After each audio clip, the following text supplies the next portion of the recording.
Hey guys, today we are going to look at the deck profile of the Salamangreat Fiendsmith deck. Yesterday I did a combo video on this, and today I will show you a little bit how I would play the deck. So yeah, let's hop right into it. So we got 14 non-engine. This is just pretty generic what's good right now. 3 Ash, 3 Morna, 2 Ghost Ogre, 3 Veiler, and 3 Imperm. Then we got for the engine, we got 3 Lady Debug. I do like the Lady Debug normal summon more than the normal summon of the Salamangreat of Fire, because right now in this deck you have way less fire monsters than in the average Salamangreat deck, and I just like this way more either way, so also because of the Cyber's Wicked. And then we got 1 Foxy. This is just back row removal and can come up if you mill it and, for example, have a Spinny in your hand. Then we got 3 Gazelle, 1 Jaguar, and 1 Salamangreat of Fire. You need the Salamangreat of Fire for the 1-card combo, which with the Fiendsmith, because you can mill with the Beatrice the Salamangreat of Fire and then summon the Promethean Princess, which can then revive the Salamangreat of Fire, and that way you get into your engine. Then we got 2 Spinny. You could cut this to 1 and play what is it called, the Foul, because in this deck you don't. I didn't put the Mirror Stadio into the extra deck because you don't have that much extra deck space, and this is just one more extender, so this is always instantly banished, and that's why it's not that good in this variant. You could even think about playing 2 Jaguar, but this is a better extender at this point. But yeah, that's it about the Spinny. Then we got 1 Weasel. Weasel is mandatory. 1 Code of Soul, which is pretty much a fire extender. 1 Meow Mine, which is an extender. And a Disruption if you drew it or added it with Lady Debug. Then we got the Will of the Salamangreat, which is pretty much mandatory as another extender, and also being able to get more bodies on the board. Then we got 1 Silent Mining. I chose to play 1 because I do think that this can still be good, but if you only play 1, you minimize your chance on bricking on 2 of this by 100%. So this is really good as a one-off. I wouldn't cut it for good, but yeah, I do think 1 is good. Then we got 1 Sanctuary.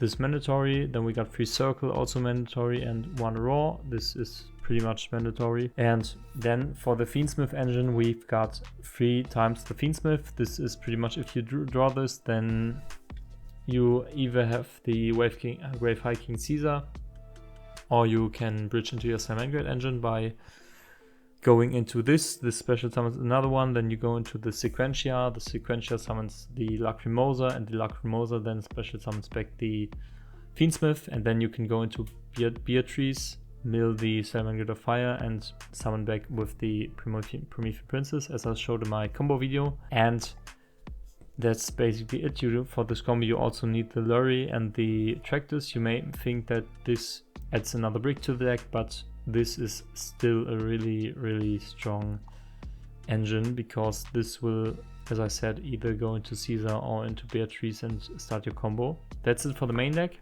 Now for the extra deck, we got 1 Lacrimosa, 1 Sequentia, 1 Requiem, and 1 Caesar, and 1 Beatrice. This is pretty much it for the Fiendsmith engine. So the Lacrimosa special summons a fiend or adds from to your hand from your graveyard, which will probably almost guarantee you to go into your Wave High King Caesar or your Beatrice. The Sequentia fusion summons from graveyard by shuffling those back. So this engine pretty much also recycles your whole engine. That's why some builds which play the Fiendsmith engine play 2 Tractors. You could also do this right here. Maybe you can cut a Meow Mine for this, but I found myself all the time when I drew this card, then it didn't really do that much for me. So I guess you can, yeah, I guess you can do this, because then you will also not,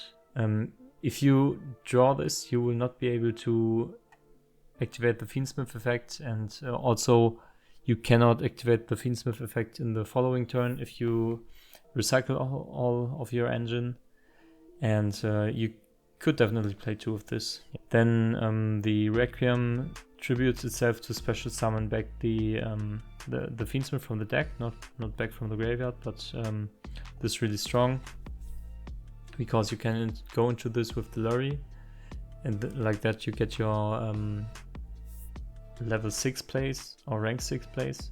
Then for the Salamangreat engine, I do only play 4 non-Salamangreat cards, which are the Wicked, the Promethean Princess, the Little Knight, and the Zelantis. And I only have space for these these 3 2-offs. So that's pretty much the whole downside of this deck, that you cannot put so many different cards in the deck, because of course you could cut the SP and the Zelantis, but then you know you can only put in Mirasalio and Horse Prince, or you could put in Pyro Phoenix ×2, or you could put in one of this and this maybe. But I found myself wanting to close the game as early as possible with this engine in the deck, because and that's pretty much which gives you either the more control-y variant to finish the game, or you just OTK them with the Zelantis package. Yeah, there was just no space for sprint. For example, you could activate sprint to dump the Meow Mine, but there was just no space. Of course, you can cut the Zelantis for sprint, but yeah, the third Raging Phoenix, I don't think it's worth it in this variant. So that's pretty much the whole problem of the deck, that you really have to cut down on the fire extra deck monsters. Because as you can see, these are just like 7 fire extra deck monsters. And you put in 1, 2, 3, 4, 5. You could say the Zelantis is also a card you would only play in this variant. But yeah, let me know your thoughts on this deck and what you think about this. And yeah, have a nice day and stay safe and goodbye.